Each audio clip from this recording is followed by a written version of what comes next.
Eknath शिंदेना lottery नाही, मटका लागला होता। मटक्याचा आकडा काढणारे दिल्लीमध्ये बसलेत। गणेश नाईकांच्या विधानावर संजय राऊतांची खोचक प्रतिक्रिया। अजित पवार यांचा आधी माझ्यावर लक्ष असायचं, पण आता ते गावकीचा विचार करतात, भावकीला विसरले। अजित पवार यांच्या समोरच रोहित पवारांची टोलेबाजी।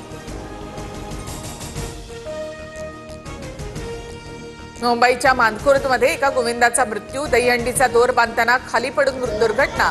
तर आतापर्यंत 75 गोविंदा जखमी झाल्याची माहिती। 32 जणांवर उपचार सुरू, उर्वरित 43 जणांना डिस्चार्ज। मुसळधार पावसामुळे यवतमाळच्या पैनगंगा नदीकाठावरील गावांना सतर्कतेचा इशारा। ढाणकी बिटरगाव रस्त्यावरील पुलावरून पाणी वाहत असल्यामुळे 22 गावांचा संपर्क तुटला। पुराचं पाणी घरात शिरून मोठं नुकसान, शेती पिकं सुद्धा जमीनदोस्त। कृषी मंत्री दत्तात्रय भरणे शेतकऱ्यांच्या बांधावर धाराशिवमधील नुकसानग्रस्त भागाचा कृषी मंत्र्यांकडून आढावा। नुकसानीचे ताबडतोब पंचनामे करण्याच्या प्रशासनाला सूचना।